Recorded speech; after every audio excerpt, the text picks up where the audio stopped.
السلام علیکم لسنرز، شروع کرتے ہیں آج کی سٹوریز اللہ کا بابرکت نام لے کر جو انتہائی عالی رتبہ اور بہت جلیل القدر ہے۔ آئی ہوپ آپ سب لوگ بالکل ٹھیک ہوں گے۔ اور کل میں نے اپنے نیو چینل پر ایک ولاگ شیئر کیا تھا ایک ہارر لوکیشن کا، جو کہ قبرستان میں مجھے کورکن نے سٹوری بتائی تھی کہ وہاں پر ایک چڑیل کو دیکھا جاتا ہے۔ وہ میں نے کل اپنے نیو چینل پر شیئر کیا۔ آپ سب لوگ چینل کو سپورٹ کریں، چینل کو سبسکرائب کر کے۔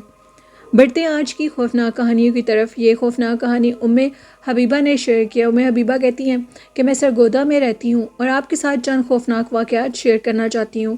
میں بیسیکلی پٹھان فیملی سے تعلق رکھتی ہوں۔ میرے جو ننھیال ہیں وہ سب کے سب افغانستان میں رہتے ہیں۔ میری نانو کی ڈیتھ ہوئی تو ہمیں افغانستان جانا پڑا۔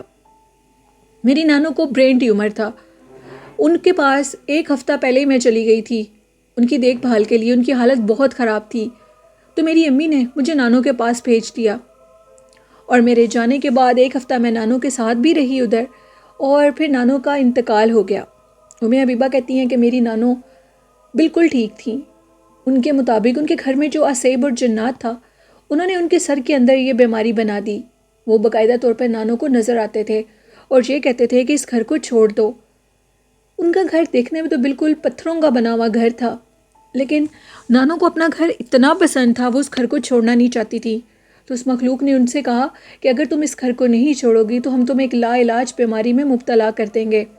اور وہی نانو کے ساتھ ہوا۔ جن دنوں میں نانو کے پاس دیکھ بھال کے لیے گئی تو مجھے وہاں پر عجیب و غریب واقعات میری نظر سے گزرے۔ میں سارا دن نانو کے پاس ہوتی تھی۔ جب وہ درد سے کراتی تھی تو ان کو میڈیسن دیتی تھی تو وہ کچھ لمحے کے لیے سو جاتی تھی۔ اسی ٹائم میں تھوڑی دیر کے لیے چہل قدمی کے لیے باہر چلی جاتی تھی۔ جیسے میں باہر گئی تو میں اچانک سے کیا دیکھتی ہوں، کہتی ہیں کہ مغرب کے بعد کا ٹائم تھا۔ میں نے کیا دیکھا کہ ادھر اتنی شدید ٹھنڈ میں کسی کی شادی ہے اور بارات گزر رہی ہے۔ کہتی ہیں میں نے اس شادی کو بڑے شوق سے دیکھا، اور وہ بارات خوب ادھر ڈھول بج رہے تھے، سب کچھ یہ میں نے وہ دیکھا، اور وہ لوگ میری آنکھوں کے آگے سے گزر کے چلے گئے۔ 15-20 منٹ کا یہ واقعہ میں نے پورا دیکھا، اور تھوڑی دیر کے بعد مجھے یہ یاد آیا کہ نانو گھر کہیں جاگ نہ گئی ہوں۔ کہتی ہیں کہ میں گھر واپس گئی، اور جیسے گئی تو نانو اٹھ کر بیٹھی ہوئی تھی اور مجھے کہہ رہی تھی کہ تم مجھے چھوڑ کر کدھر گئی تھی۔ میں نے ان سے کہا کہ باہر ویسے گھومنے پھرنے کے لیے نکلی تھی، مجھے دیر اس لیے ہو گئی کہ باہر میں نے کسی کی بارات جاتے ہوئے دیکھی تو میں دیکھنے لگ گئی۔ انہوں نے بتایا کہ وہ بارات انسانوں کی نہیں تھی، وہ جنات کی بارات تھی، دوبارہ ایسی غلطی مت کرنا۔ کہتی ہیں کہ اس رات جب میں سوئی تو میں خواب میں کیا دیکھتی ہوں، ایک عورت ہے جو کہ دلہن کے روپ میں ہے، اور نانو کے گھر کا دروازہ کھٹکھٹا رہی ہے، اور کھٹکھٹا کر کہتی ہے کہ حبیبہ کو باہر نکالو، مجھے اس سے کچھ لینا ہے۔ اسی خوف اور کشمکش میں دروازے کی طرف جاتی ہوں اور دروازہ کھول دیتی ہوں۔ وہ دلہن جو کہ انتہائی خوفناک تھی، اس کی زبان کسی سانپ کی طرح تھی۔ اس کی وہ جو زبان ہے وہ میرے تک لے کر ہی آتی ہے تو میری آنکھ کھل جاتی ہے۔ میں بہت زیادہ ڈری تھی، اور نانو کی حالت اس دن اتنی خراب ہوئی، ماموں لوگ سب اکٹھے ہو گئے، نانو کی ڈیتھ ہو گئی۔ یہ بات اب صرف مجھے پتا تھی۔ میری امی لوگ سب نانو کی فوتگی پر ان کے پاس آنے کے لیے پہنچ رہے تھے۔ میرے جو چھوٹے بھائی ہیں وہ اسکول میں پڑھتے تھے، امی نے ان سب کی چھٹیاں لی، اور 2 ماہ کے لیے امی لوگ بھی افغانستان آ گئے۔ 2 ماہ ہمیں اسی گھر میں رہنا تھا۔ میرے ماموں جن کی سب کی شادی ہوئی تھی، میری نانو اور میرے نانا ابو اس گھر میں رہتے تھے جہاں میں نانو کے پاس ایک ہفتہ ٹھہری تھی۔ کہتی ہیں کہ جب نانو کا انتقال ہو گیا، ان کی تدفین کرنے کے بعد ہم لوگ قبرستان میں گئے۔ جیسے ہم قبرستان میں گئے تو وہاں پر ایک شخص بیٹھا ہوا تھا۔ اس نے ہم سے پوچھا کہ تم لوگ کہاں سے آئے ہو؟ ہم نے کہا کہ ہم لوگ پنجاب سرگودا سے آئے ہیں۔ اس نے ہم سے ہماری ساری معلومات لی، ہم نے اس کو دے دی۔ اس نے کہا کہ آئندہ اس قبرستان میں اپنی بیٹیوں کو لے کر مت آنا۔ میری امی بہت حیران ہوئی اور کہنے لگی کہ یہ ان کی نانو کی قبر ہے۔ انہوں نے کہا میں سب کچھ سمجھتا ہوں، لیکن اس قبرستان کے اندر ایک جن کا بسیرا ہے، ایک جن جو کہ وہ کہتی ہیں کہ ایک لڑکی کے اوپر عاشق ہو گیا تھا، اور جب وہ اس لڑکی کے اوپر عاشق ہوا، اس لڑکی کو دورے پڑنے لگے، اس کے گھر والے بہت پریشان ہوئے۔ بالآخر وہ جن اس لڑکی کو سب کے سامنے، اس کے گھر والوں کے سامنے اٹھا کر لے گیا۔ بہت سے عاملوں نے جب پتہ کرنے کی کوشش کی، وہ جن حاضر ہوا، اس جن کی حاضری کی گئی، تو پتہ یہ لگا کہ وہ جن اس لڑکی کو کوہ کاف لے گیا تھا۔ اس دن کے بعد اس قبرستان کے اندر لڑکیوں کا داخلہ بالکل منع ہے۔ میں نہیں جانتا کہ تم اپنی بیٹی کو لے کر کیسے آ گئی ہو۔ جتنی جلدی ہوتا ہے اس کو ادھر سے لے کر چلی جاؤ۔ میں تو پہلے ہی بہت ڈری ہوئی تھی۔ میری امی اس کی بات پر یقین نہیں کر رہی تھی اور وہ یہ کہہ رہی تھی کہ شاید یہ کوئی پاگل انسان ہے۔ میں نے اپنی امی کو جنات کی شادی دیکھنے کا سارا واقعہ بتایا اور اس خواب کا بھی ذکر کیا ان کے آگے۔ میری امی تو بہت زیادہ ڈر گئیں اور یہ کہنے لگیں کہ ٹھیک ہے، میں تم لوگوں کو لے کر جلدی چلی جاؤں گی۔ اگر میں 2 ماہ کے لیے آئی تھی تو میں 5-6 دن کے اندر واپس چلی جاؤں گی۔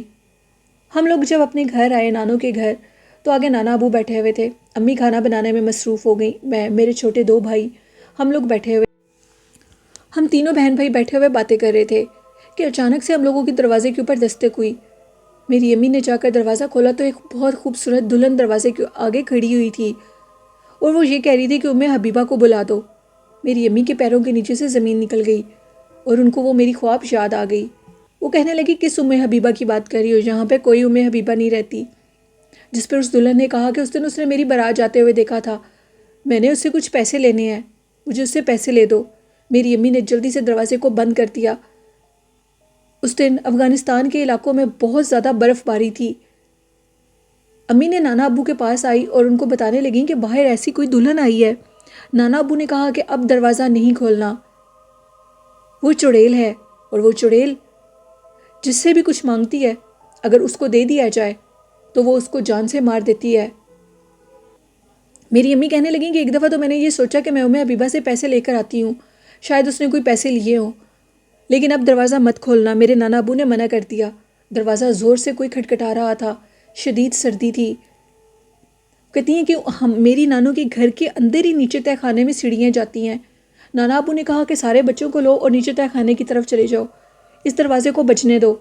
نانا ابو، ہم تینوں بہن بھائی، میری امی، ہم لوگ نیچے چلے گئے۔ دروازہ بہت زور سے بج رہا تھا، یوں لگتا تھا کہ لکڑی کا وہ دروازہ ٹوٹ جائے گا۔ پتھروں کے گھروں میں وہ لکڑی کے دروازے بہت زیادہ مضبوط تھے، وہ ٹوٹنے والے نہیں تھے، لیکن اتنی زور سے دروازے کا بجنا ہمارے دل میں یہ خدشہ ڈال رہا تھا کہ کہیں دروازہ ٹوٹ نہ جائے۔ اچانک سے دروازے پر جو دستک ہو رہی تھی وہ بند ہو گئی اور ایک خوفناک آواز آئی، اور خوفناک آواز چیخنے کی تھی اور اسی کے ساتھ ساری خاموشی ہو گئی۔ نانا ابو نے کہا کہ حبیبہ تم نے اس دن کیا دیکھا تھا؟ جس میں حبیبہ نے بتایا کہ نانا ابو جب آپ گھر پہ نہیں تھے، آپ کام کے سلسلے میں گھر سے باہر گئے ہوئے تھے، تو نانو سو رہی تھی، تو میں ان کو سلا کر ویسے ہی چہل قدمی کے لیے باہر چلی گئی، تو میں نے وہاں پر کسی کی بارات جاتے ہوئے دیکھی۔ میں نے جب دلہن کی ڈولی کو جاتے دیکھا تو مجھے بڑا اچھا لگا اور میں بارات کو دیکھتی رہی۔ خوب ڈھول بج رہے تھے، مجھے بہت اچھا لگا۔ نانا ابو نے کہا تم نے یہ بہت بڑی غلطی کی ہے، وہ بارات وہ جنات کی بارات ہے اور چاند کی مخصوص تاریخ پر ادھر سے گزرتی ہے۔ نانا ابو نے میری امی سے کہا کہ اب جتنی جلدی ہوتا ہے حبیبہ اور اپنے دونوں بچوں کو لے کر تم ادھر سے چلی جاؤ، پر میری امی یہ کہہ رہی تھی کہ میں آپ کو چھوڑ کر اکیلے نہیں جا سکتی، میں ایک شرط پہ ہی جاؤں گی، اگر آپ ہمارے ساتھ چلیں تو۔ نانا ابو نے کہا کہ مجھے ادھر رہنے کی عادت ہو چکی ہے، میں ادھر سے نہیں جاؤں گا، میری بیوی جو کہ ادھر دفن ہے، میں اس کی قبر پہ روز جاؤں گا اور میں تم لوگوں کے ساتھ نہیں جا سکتا۔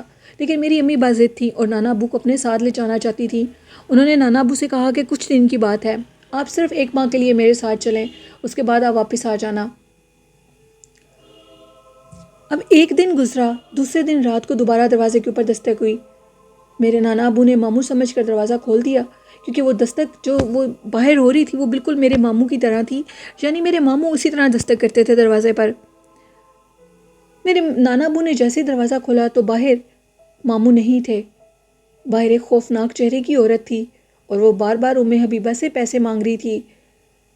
نانا ابو نے اس کے منہ پر بہت زور سے تھپڑ مارا اور ساتھ آیت الکرسی پڑھی اور اس کے بالوں سے پکڑ کر اس کو باہر پھینکا اور یہ کہا کہ اے خبیث عورت، ادھر سے چلی جا، میری بچی کی جان چھوڑ دے، تجھے اس سے کچھ نہیں ملے گا کہ اس معصوم بچی کے پیچھے پڑ گئی ہے۔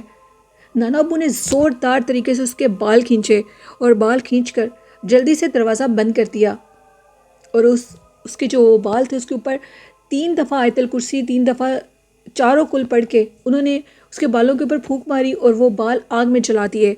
کہتی ہیں کہ جیسے بال آگ میں جلائے تو باہر خوفناک چیخنے کی آوازیں شروع ہو گئیں، اتنی خوفناک آوازیں تھیں کہ جس کی کوئی انتہا ہی نہیں تھی۔ ساری رات ہم نے بہت خوف میں گزاری۔ صبح وہ اٹھے تو محلے کے باقی لوگوں نے بھی کہا کہ آج ہمارے علاقے میں سے بہت خوفناک آوازیں آ رہی تھیں۔ اللہ خیر کرے، لگتا ہے جنات نے دوبارہ ہماری بستی کا رخ کر لیا ہے۔ ام حبیبہ کہتی ہیں کہ وہ افغانستان کے جو گھر ہیں بالکل تنگ تنگ گلیاں ہیں، اور میرے نانا ابو کا گھر بالکل پہاڑ سے نیچے والی سائڈ پر تھا، لیکن جو بستی تھی وہ اتنی تنگ تھی، گلیاں تنگ تھیں، چھوٹے چھوٹے عجیب گھر تھے۔ ادھر دم گھٹتا تھا میرا، مجھ سے وہ جو 2 ماہ تھے وہ گزارنا بہت مشکل تھے۔ لیکن وہ جو خوفناک واقعہ میرے ساتھ پیش آیا، میری امی کو 15-20 دن میں ہی واپس جانا پڑا، اور ہم لوگ واپس آ گئے۔ نانا ابو بھی ہم لوگوں کے ساتھ واپس آ گئے۔ نانا ابو ہمارے پاس بہت عرصے کے بعد واپس آئے تھے، یعنی میری امی کہتی ہیں کہ جب تم پیدا ہوئی تھی تو تب تمہارے نانا ابو آئے تھے، اس کے بعد نانا ابو ادھر نہیں آئے تھے۔ وہ کہتی ہیں کہ اس ٹائم میری عمر 27 ایئرز اولڈ ہے، اور 27 سال کے بعد نانا ابو دوبارہ شہر میں جب آئے، ہمارے ساتھ رہنے لگے، تو ان کو ادھر رہنا اتنا اچھا لگا کہ نانا ابو نے کہا کہ میں دوبارہ ادھر نہیں جاؤں گا۔ ابھی بھی نانا ابو ہمارے ساتھ رہتے ہیں۔ اکثر نانا ابو میرے چھوٹے بھائی کے ساتھ گھر ادھر پیچھے جاتے ہیں، کیونکہ ادھر ان کی زمینیں وغیرہ بھی ہیں، اور وہ اپنے وہ جو سارے معاملات ہیں ان کو حل کر کے واپس آ جاتے ہیں۔ لیکن وہ گھر آج بھی بند ہے۔ جب بھی نانا ابو جاتے ہیں تو وہ نانوں کی قبر پہ ضرور جاتے ہیں۔ میری امی نے نانا ابو سے یہ پوچھا کہ کیا یہ بات سچ تھی کہ اس قبرستان کے اندر ایک لڑکی کے اوپر جن عاشق ہو گیا تھا؟ تو نانا ابو نے اس چیز کی تصدیق کی اور یہ کہا کہ بالکل یہ حقیقت ہے، اس جن کو سب نے دیکھا تھا۔ وہ ایک خوفناک جن تھا جو لڑکی کو اپنے ساتھ لے گیا تھا، اور کوئی اس کا کچھ نہیں بگاڑ سکا تھا، اسی لیے اس قبرستان میں بچیوں کو وہ نہیں جانے دیتے۔ تو یہ ایک واقعہ تھا ام حبیبہ کا جو انہوں نے سرگودا سے شیئر کیا۔ ام حبیبہ کہتی ہیں کہ آج بھی مجھے وہ دن یاد آتے ہیں، سردی کے دن جو میں نے اپنی امی ابو کے علاوہ ادھر گزارے اپنی نانوں کے ساتھ، تو میرے رونگٹے کھڑے ہو جاتے ہیں کہ ادھر اتنے جنات تھے۔ یہاں تک کہ نانا ابو کا جو تہہ خانہ تھا ادھر بھی جنات تھے بہت زیادہ۔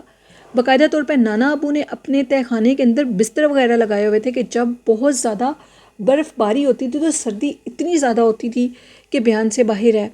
نیچے تہہ خانے میں وہ کوئلوں کو، لکڑیوں کو آگ لگا کر اسی تہہ خانے میں میرے نانا ابو اور نانو رہتی تھی۔ جب ماموں تھے تو تب بھی وہ لوگ بچوں کو لے کر نیچے چلے جاتے تھے، انڈر گراؤنڈ ہو جاتے تھے۔ وہ گھر، وہاں کے زندگی طور طریقے وہ کہتی ہیں بالکل ڈیفرنٹ ہیں ہم لوگوں سے۔ آج کل کے دور میں بھی ادھر زندگی بہت پیچھے ہے، معمولات زندگی بہت پیچھے رہ چکی ہے۔ یہ کہانی تھی جو میں نے آپ کے ساتھ شیئر کی۔ بہت شکریہ ام حبیبہ۔